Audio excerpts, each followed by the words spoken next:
Olá a todos, respostas de sábado, edição 307. Bom, o que você vai ver no vídeo de hoje? Eu respondendo perguntas, críticas, sugestões, tudo que o pessoal acaba deixando de comentário aqui para mim, nessa edição que eu faço todo sábado, como o nome já diz, vai ao ar todo sábado, e respostas de sábado. Então mais ou menos é isso que você vai ver no vídeo de hoje, tá?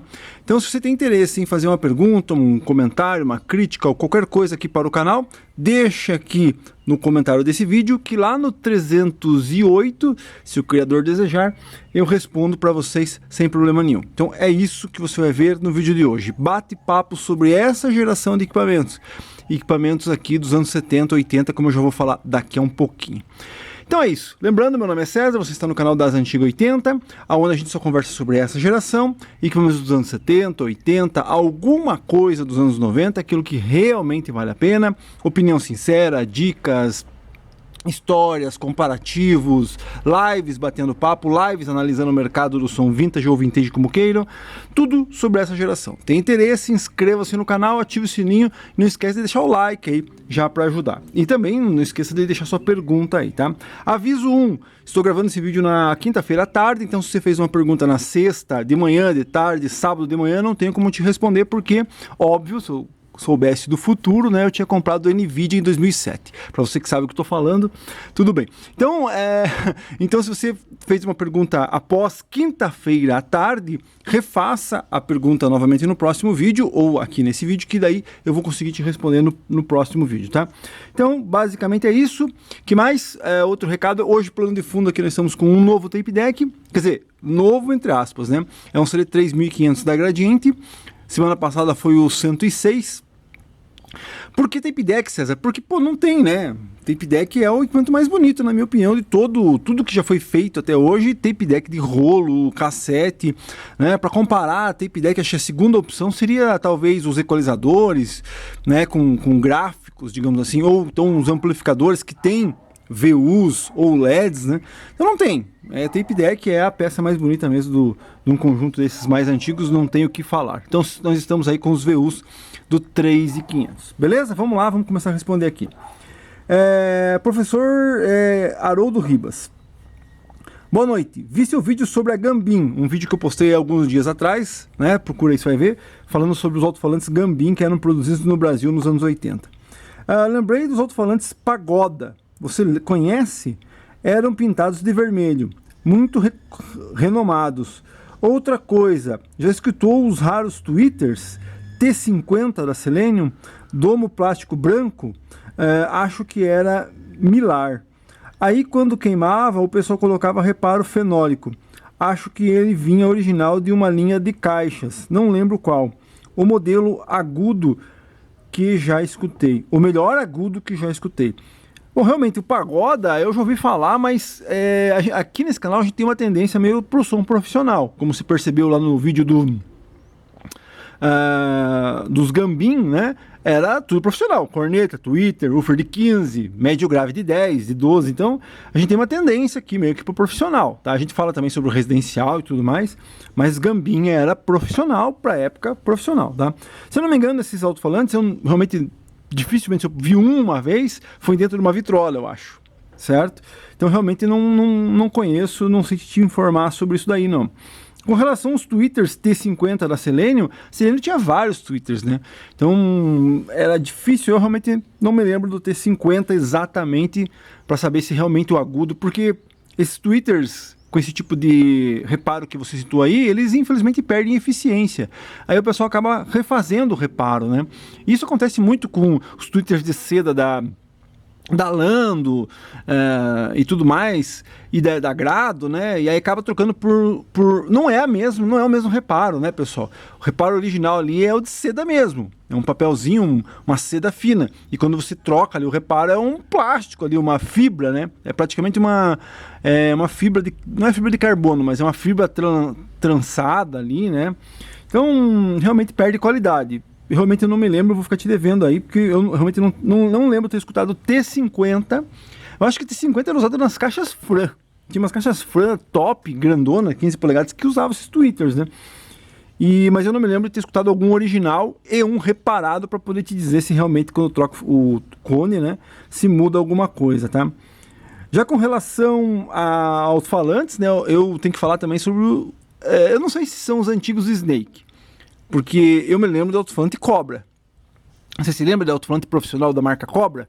Eu acho que eu tenho uma foto aqui, porque uma vez eu peguei uma caixa com alto-falante profissional chamado Cobra, né? Então, alto-falantes Cobra existia assim. Eu acho que era antes de Snake, daí depois, para ficar mais gourmetizado, eles trocaram, né? Cobra, né? Ou por algum tipo de problema com relação a outra marca chamada Cobra, aí eles trocaram para Snake. Eu acho que é isso, tá? Não conheço realmente a história da Snake, mas eu me lembro dos alto-falantes da marca Cobra. Beleza? Obrigado pelo comentário. Continuando, F. Suzano. Fala, César, beleza? Eu vi um vídeo gringo das caixas acústicas. O cara estava discutindo sobre tamanho das caixas acústicas. E pelos testes, os melhores seriam as caixas bem grandes, com falantes pequenos, tipo caixas para 18 polegadas e falantes apenas de 8 polegadas. Você já teve algo desse tipo? Caixa grande e falante pequeno? Valeu, César, abraço. Cara, era normal isso, né? Se você pegar as caixas dos anos 70 e até dos anos 60, elas tinham... É que na verdade é eficiência, né? O que acontece? Você tem um alto-falante de baixa eficiência, no caso, e aí a caixa tem que suprir essa demanda. Então, se for pegar as caixas profissionais JBL, elas são gigantes, né? Tobogã profissional, ela é gigante, né? W-Horn, gigante. Uma caixa W-Horn para um falante de 15, e os caras olham assim, porra, tá louco? Isso aí é tamanho para SB aí com 2 de 18, né? Então, as caixas grandes sim, mas é por causa da eficiência do alto-falante. O que acontece, isso é uma discussão muito grande, você vai ver muito assunto sobre isso aí na internet e tudo mais, com relação a isso, né? O que acontece é que os alto-falantes começaram a ganhar mais eficiência e as caixas começaram a diminuir, né? Bookshelf, né? Essas caixinhas pequenininhas aí. Pô, tem alto-falante ali de alto rendimento, tal. Só que aí que tá o detalhe, né? Qual é a melhor acústica? Um alto-falante de alto rendimento numa caixa pequena ou um alto-falante de baixo rendimento numa caixa grande? Aí eu vou te perguntar, o que é melhor? Uma caixa pequena, você sente mais o grave, você sente. Você pode estar escutando lá os 40 Hz de uma Bookshelf sem problema nenhum, certo? Você pode estar escutando todas as frequências, tocada perfeitamente naquela caixa. Mas a tua percepção de áudio, né? Para você que já escutou caixa pequena e caixa grande, como eu já escutei, qual que é a tua percepção de áudio? Que a caixa grande ela é mais envolvente, digamos, ou a caixa pequena, né? E aí a gente volta para aquele nosso amigo Walter, né? O Walter Tits, que ele fala, cara, tem que ser teste cego. Por quê? Porque eu vou escutar uma W-Horn tocando aqui na minha frente. Eu tô olhando para a W-Horn. Porra, o grave é gostoso. Olha só o som. Puxa, sinto na pele. Beleza, vou colocar uma Bookshelf de 8, que diz que toca a mesma coisa. Aí põe para tocar. Aí, pô, não, o som é morto, tal. Mas eu tô olhando as caixas. Você entendeu? A visão, ela também interfere, infelizmente, na tua percepção, né? Não é à toa que... Aí vou citar um outro canal que eu sempre gosto de citar, que é o do meu amigo Douglas, que ele fala que o PM5000 é a mesma coisa que uma DB, não digo potência mais simples, né? Mas do que um amplificador normal, né? O antigo e o novo. Eles sendo high-end ou hi-fi, não sei, que respondam de 50 Hz, no caso do PM5000, até 22, um amplificador também é a mesma coisa, não muda nada. Ele não vai dar mais timbre, não vai mais dar punch, não vai mudar nada. Você entendeu? A não ser quando é um amplificador, como ele mesmo diz, valvulado, que daí você muda o áudio. Mas um amplificador de high-end, no caso hi-fi, ele não muda o áudio. Então pode ser um PM5000 ou outro amplificador qualquer. Não vai mudar o áudio, né? Só que quando você tá olhando o PM5000 tocando, você, porra, o PM5000 tem um grave gostoso, olha só, punch. Aí você põe lá uma Watson, qualquer outro amplificador que tem a mesma frequência, que toca a mesma coisa, mas você tá olhando aquela Watson e essa Watson é porcaria. E o som tá meio estranho, tá meio fraco. A tua visão está mudando, tá mudando a tua perspectiva, entendeu? De áudio. Então tem que fazer o teste cego. Então, qual que seria o teste de caixa grande e caixa pequena? Era eu ficar vendado, alguém colocar uma caixa pequena para tocar no mesmo ambiente, no mesmo lugar, e você escutar o som. Beleza, tô escutando. Aí agora eu vou escutar uma caixa grande, tá? Caixa grande de baixa rendimento e que tem um volume muito grande de caixa. E aí sim você vai tentar entender qual é a perspectiva, você entendeu? Se a caixa grande, certo? Com todos os meus vícios de visão, como eu acabei de explicar para você, os meus vícios de áudio, né? Todos os meus vícios, não troco uma caixa grande por uma caixa pequena nunca, jamais. Você entendeu? Se eu tenho espaço e condições de ter uma caixa grande, eu vou ter uma caixa grande. Não vou ter uma caixa pequena. Você entendeu? Mas é óbvio, isso eu olhando, meus vícios de áudio, o meu ouvido, eu, César. Mas você teria que fazer o teste e você mesmo resolver. Só que o que acontece é que se você pegar todas as caixas famosas da JBL ou qualquer outras caixas, né?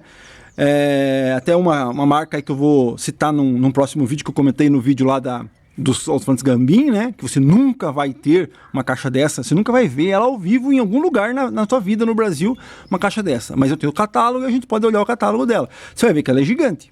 Você entendeu? Então, se for pegar todas as caixas gringas, no caso, né? As caixas top, tudo caixa grande. Tanto as profissionais JBL, como as caixas ditas para alta fidelidade, né? Você já ouviu falar daquela caixa? Como é que agora é? Putz, esqueci agora o nome da caixa, tá? Mas é uma caixa grande, só que ela não dá grave, é uma caixa flat. Daí se eu for falar caixa flat, o meu amigo Douglas vai ficar bravo, porque não existe caixa flat, existe caixa que não responde grave. É complicado.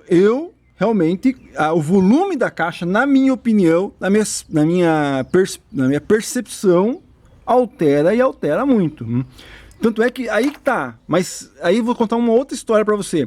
Uma vez eu comprei uma caixa Sansui, não sei se é SBX 1500, 1700. Cara, alto-falante de 16 é a caixa estreitíssima. Se for pegar a caixa Sansui, ela é estreitíssima. E um alto-falante gigante, certo? Você fala assim, porra, como é que pode um alto-falante tão grande desse numa caixa tão estreita? Né? Sendo que você pegar qualquer tipo de caixa, ela é bem funda, profunda. E, porra, o som que dá aquilo é impressionante. Então, é muito do projeto, entendeu? Muito caixa acústica é a pior parte do som, né? Eu posso amar uma caixa acústica, você pode odiar a caixa acústica, né? É muito singular no caso, né? Cada um. Comentários de membros, vamos lá. Mauro Fleck. Olá, César. Sobre os drives de titânio. Para o uso profissional é uma boa opção. Eu tenho caixas com médios de 10 e drives de titânio. O som é muito bom e com um rendimento excelente. Agora, para uso residencial eu não recomendo. Nesse caso, ainda é melhor usar Twitter. Os de domo, de seda ou Rainbow, né? Valeu, um abraço. Puxa, eu vou discordar numa coisa, porque eu concordo com você nessa parte de que quanto menos um falante precisa trabalhar em muito mais frequências, é melhor. Então a caixa ideal para mim seria um woofer, né, ou um subwoofer que trabalhe lá de 20 a, sei lá, 100, né? Aí um woofer que trabalhe de 100 até 500, que seja. Aí um mid-bass que trabalhe de 500 a não sei quanto. Aí um mid-ranger, aí um médio agudo e um agudo. Então seria a caixa de quantas vias? 1, 2, 3, 4, 5 vias. Seria a caixa ideal. Eu gostaria de montar uma caixa assim, com um divisor e com 5 amplificadores e ver qual que é o estrago que faz, né? Mas é impossível, né? Então, para mim seria o ideal. Quanto mais vias, quanto menos um falante tiver que responder por uma frequência, melhor. Quanto mais você deixar ele só na frequência que realmente ele trabalha, né? Não é à toa... equipamentos modulados. Por que o modulado é melhor do que um tudo conjugado? Porque um conjugado tem um trafo que vai alimentar tudo. Num equipamento modulado, cada trafo é responsável por um equipamento e não sofre danos ali, né? Então, claro que você vai ter que ter possibilidade dos equipamentos serem melhores quando é modulado, certo? Então, é a mesma coisa, um woofer. Cada woofer responder a sua frequência correta e não ter que ficar respondendo um monte de coisa, na minha opinião, é melhor. Só que eu já discordo de você no que você falou de profissional. No profissional é melhor drive de titânio.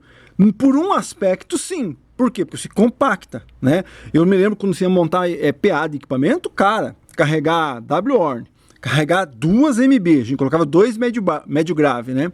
Aí se carregar a corneta, né? A corneta normal, fenólica normal, que era aquelas boconas de palhaço. Aí você carregar mais uma caixa com 2 tweeters, né? E aí você trocar tudo isso por simplesmente essas line que o pessoal faz, que é o subwoofer embaixo e a caixa de alta e médio em cima, claro que profissionalmente seria muito melhor, né? No fator de logística, no caso. Mas, como eu disse, se você está lá num line, né? Com sub amplificado externamente, que é o que o pessoal normalmente faz. Quer dizer o quê? Potência amplificando o sub.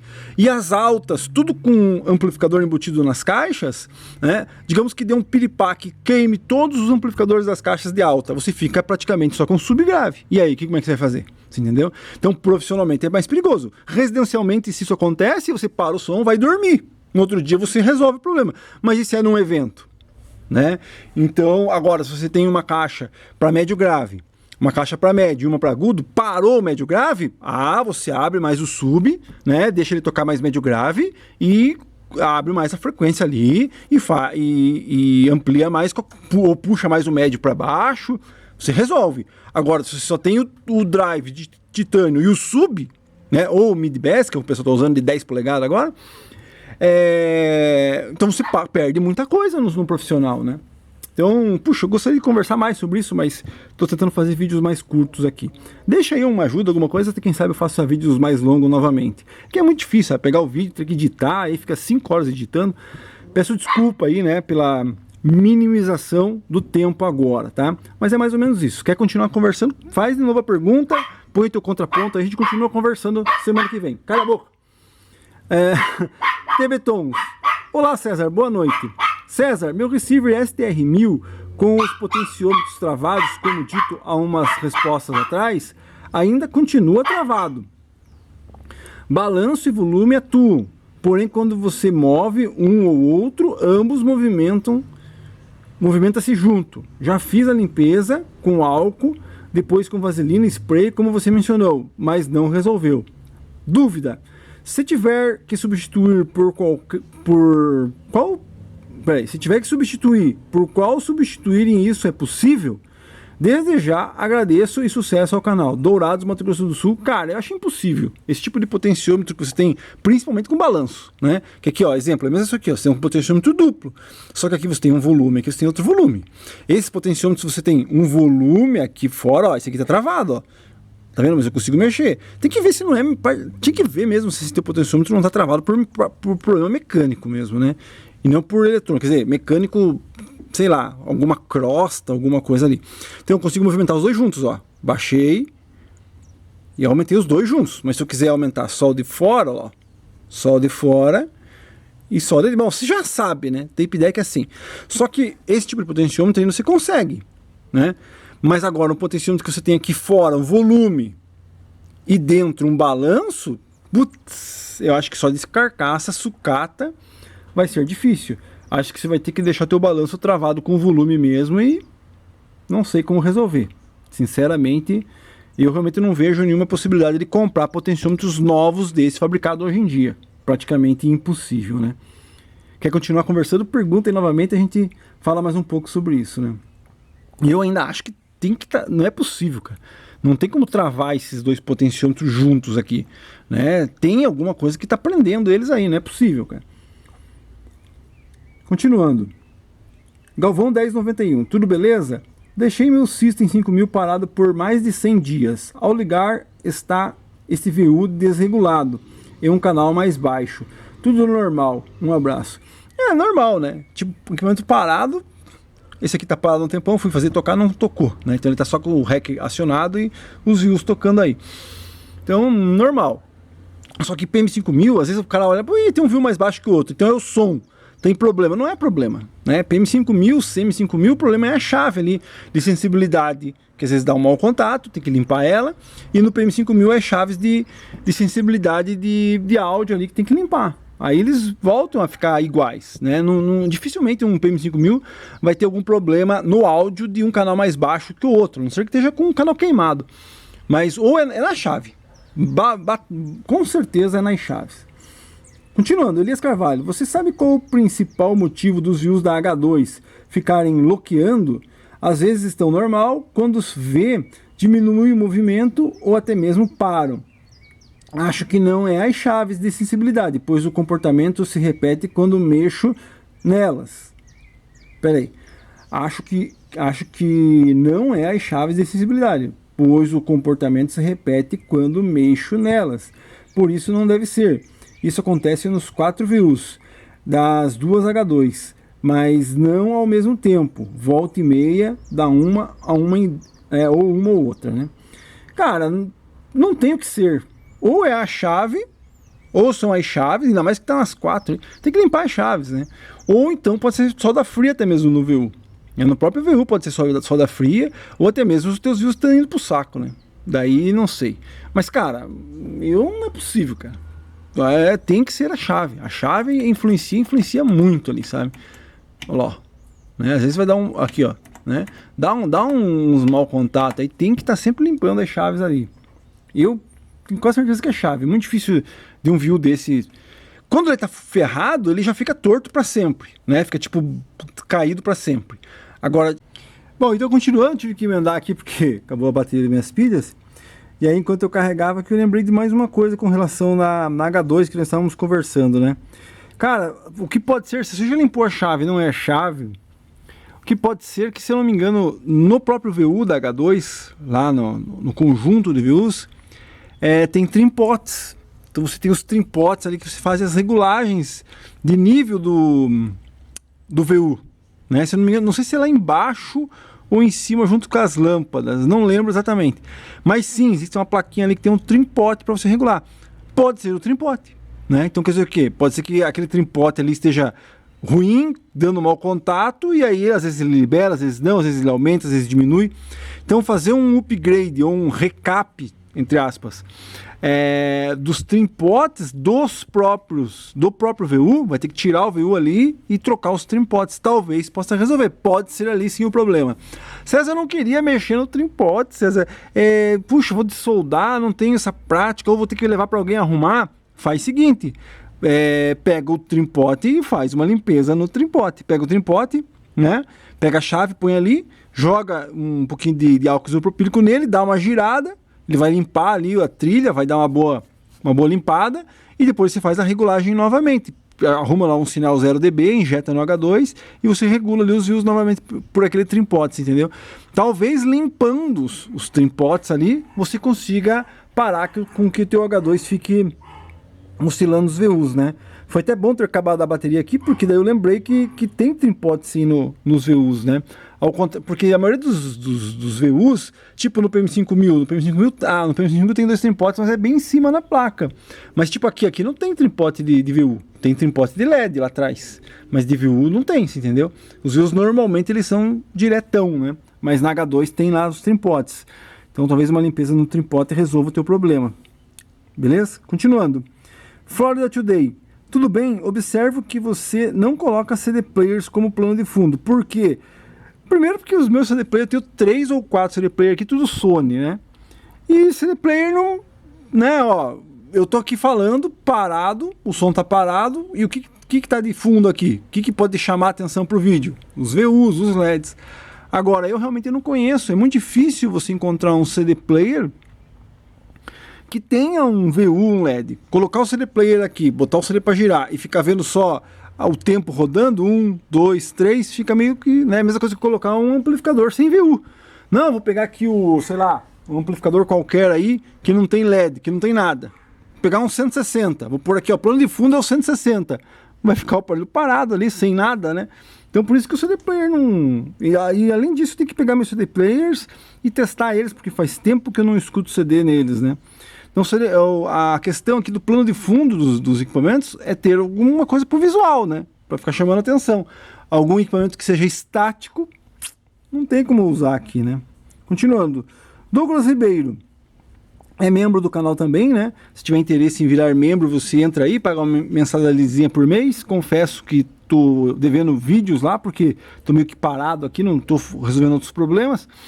Mas conforme for eu vou postando vídeo lá, né? Então o pessoal sabe que é mais para ajudar mesmo. Então se tiver interesse, se você entrar hoje no setor de membros e pagar ali, você já consegue assistir todos os vídeos que eu já postei, sei lá, durante 2, 3 anos que tem setor de membros aí, né? Então se tiver interesse em colaborar com o canal, você pode fazer um super chat, fazer um valeu demais, ou talvez virar membro, né? Lembrando que isso tudo contribui, né, para que eu às vezes pare e tenho que ficar emendando vídeo, faço o vídeo até às vezes mais pausado, né? Continuando. Douglas Ribeiro. Fala, César, beleza? Sobre quem perguntou do 1560 ou 1560, né? Nomenclaturas. Como você chama o teu equipamento? É verdade, estou vendendo o meu. Se quiser passar meu contato para o interessado, pode passar. Como você diz, 10%. Não, brincadeira, 10% para a casa daí. Caso a pessoa tenha real interesse. Obrigado pela menção. Tem que ver aí, se a pessoa que perguntou da semana passada sobre um 1560, se sabe de alguém que esteja vendendo. Eu não posso recomendar o aparelho do meu amigo Douglas, porque eu não peguei na mão, não testei.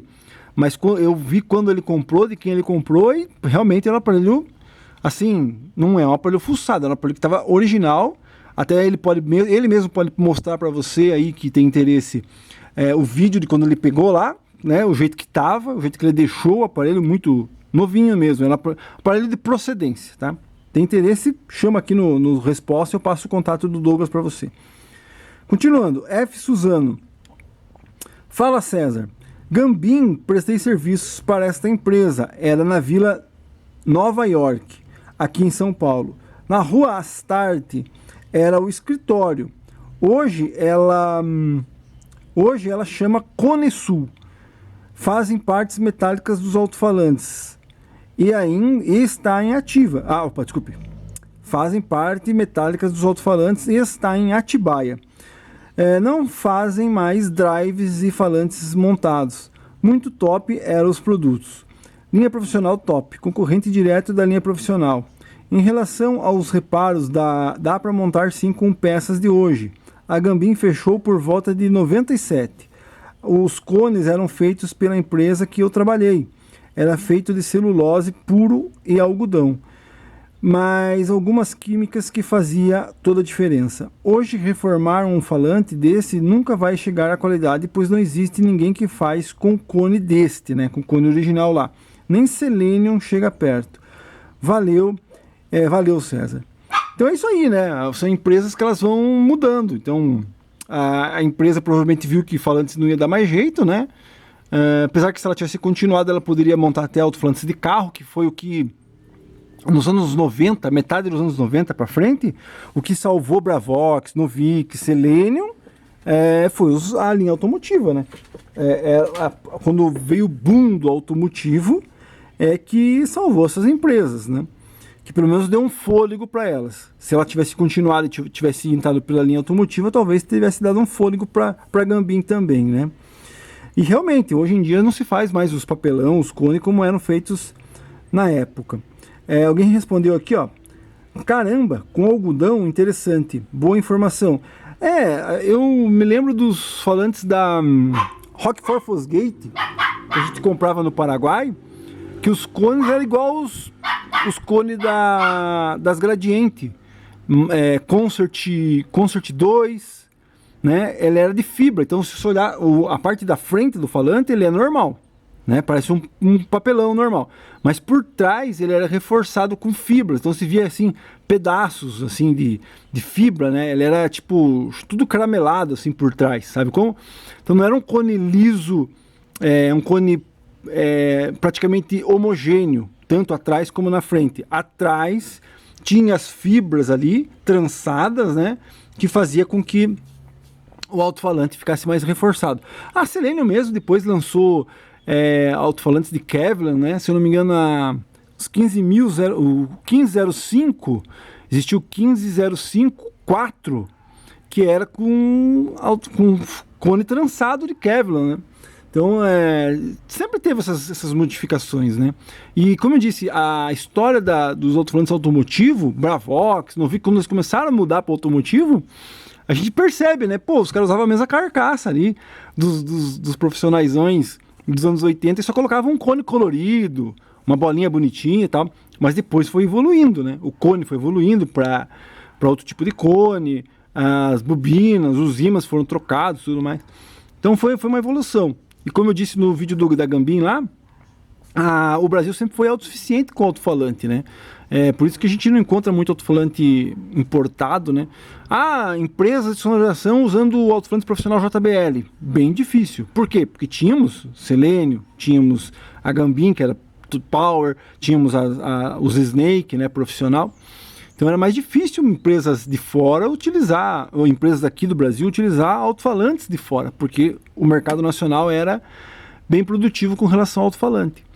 Mas, infelizmente, tudo muda, né? A globalização e a abertura do mercado fez com que muita coisa se perdesse e hoje a gente não tem a mesma qualidade do que a gente tinha antigamente, né?